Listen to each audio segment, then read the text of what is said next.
Tous les êtres humains naissent libres et égaux en dignité et en droit. Ils sont doués de raison et de conscience et doivent agir les uns envers les autres dans un esprit de fraternité. Anniversaire de la Déclaration universelle des droits de l'homme, l'ICRA, Valence 2018.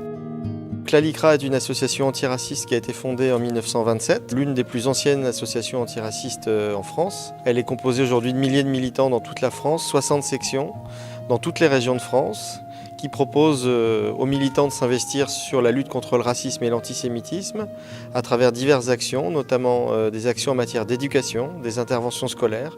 La LICRA rencontre chaque année 36 000 élèves dans toute la France et leur transmet les valeurs de la République, de la laïcité, de la fraternité. La LICRA, c'est également 18 000 interventions en milieu sportif auprès des jeunes dans un cadre sur les terrains de sport, dans les gymnases, dans les clubs sportifs, pour leur transmettre des valeurs à la faveur d'une pratique sportive. Donc ça, c'est un élément très important. Bonjour, je m'appelle Paul, j'ai 13 ans. Bonjour, je m'appelle Kéliane et j'ai 12 ans. Planet Rugby, c'est notre association de sport où on se rassemble. On fait du rugby pour s'amuser déjà d'une. On a les mêmes valeurs que la LICRA, la fraternité, l'entraide. Retrouvez-nous sur la page Facebook.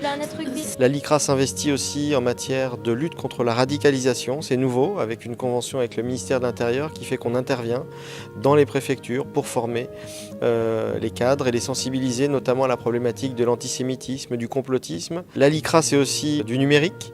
On est investi beaucoup sur les réseaux sociaux et pour rejoindre de manière active la LICRA, vous pouvez liker notre page Facebook, notre compte Twitter et vous verrez qu'on lutte quotidiennement contre la haine en ligne. On a un certain nombre de propositions d'ailleurs qu'on porte actuellement, mais que les militants peuvent s'investir tous les jours pour rejoindre notre équipe et lutter contre la haine en ligne. La LICRA aussi, enfin et surtout, c'est sa mission historique, c'est l'aide aux victimes, puisqu'on a un réseau d'une centaine d'avocats dans toute la France qui reçoit, accompagne les victimes, éventuellement les aide à déposer plainte, les aide à sortir de leur statut de victime et à demander réparation quand elles ont été victimes de discrimination, de racisme ou d'antisémitisme. La LICRA de Rome existe depuis près de 30 ans maintenant et depuis 2 ans est professionnalisée, ce qui a permis de développer les actions au sein d'une LICRA nationale qui, elle, est née dans les années 1927-1928, donc 90 ans. Et nous avons pensé que le journal Le Droit de Vivre, qui est né en 1932, devait mériter un beau coup de chapeau.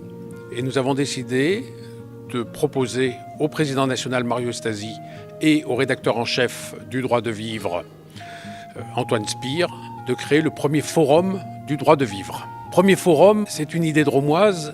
Nous avions lancé il y a 5 ans les premières journées des justes qui avaient eu lieu à Dieulfi pour célébrer les justes parmi les nations avec comme thème « Qu'est-ce être juste ?» 2 ans plus tard, nous avions fait une journée des justes à Bourg-de-Péage et à Perrin sur le thème « Peut-on apprendre à être juste ?» Nous sommes très heureux de voir s'envoler l'idée des journées des justes et au Chambon-sur-Lignon, le 31 mai, nous allons avoir les 3e journées des justes et ce sera un travail très très intéressant autour du symbole de être juste aujourd'hui. Donc le premier forum du droit de vivre a comme vocation de s'envoler dans d'autres sections de la LICRA de façon à aborder d'autres sujets. Et le sujet qui avait été choisi cette année pour cette première, c'est celui des 70 ans de la Déclaration universelle des droits de l'homme, un sujet d'actualité. Et les différents débats entre le Café républicain de vendredi soir, le débat de samedi matin, celui de samedi après-midi sur le rôle d'une presse associative et celui de ce matin sur le rôle que peut avoir une Déclaration universelle des droits de l'homme aujourd'hui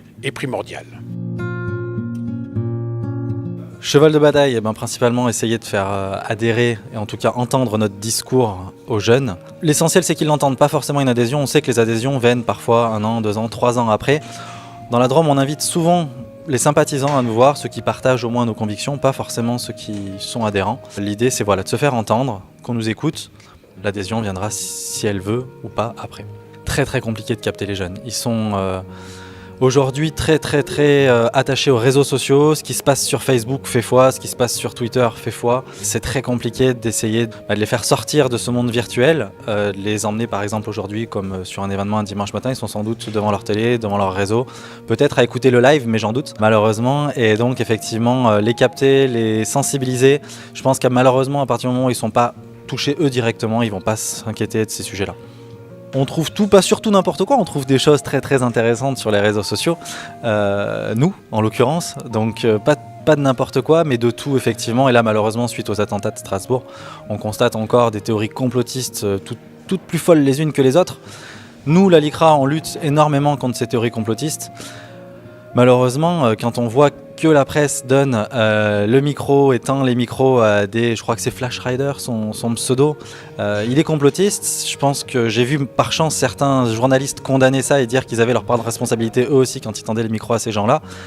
Parce qu'une fois que c'est dit à la télé, une fois que ça passe sur BFM, une fois que ça passe sur... Enfin, ça fait foi. Et donc les gens se disent, bah c'est vrai, si lui dit que c'est le gouvernement qui a commandité les attentats, c'est sans doute vrai.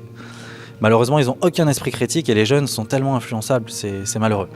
Il faut partir en guerre. On est face, nous, à des armées, je pense à Soral en l'occurrence. Certains théoriciens des théories du complot ont carrément des salariés, en fait, des gens qui sans arrêt, tweetent et retweetent et re-retweetent et partagent sur tous les réseaux toutes les théories complotistes possibles et inimaginables, vraiment.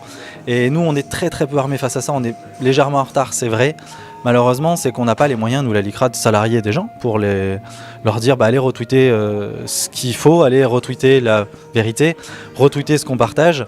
Et donc, trouver des militants, monter une armée, au sens noble du terme, une armée de militants, c'est compliqué. Et donc, ce petit retard, on va le rattraper, mais il faut qu'on trouve la méthode pour capter justement cette attention auprès des jeunes.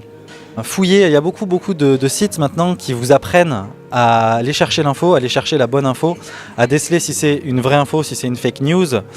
Approchez-vous des associations, il n'y a pas que nous. On a la chance aujourd'hui d'accueillir Frédéric Gall qui est le directeur du refuge. C'est une discrimination aussi. Il accueille les jeunes de 18 à 25 ans qui sont exclus de chez eux. Il leur donne un refuge du coup. SOS Racisme, la LDH qui était là aussi ce week-end.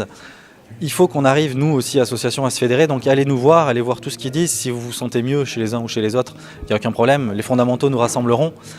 Mais instruisez-vous et cherchez l'info, la vraie.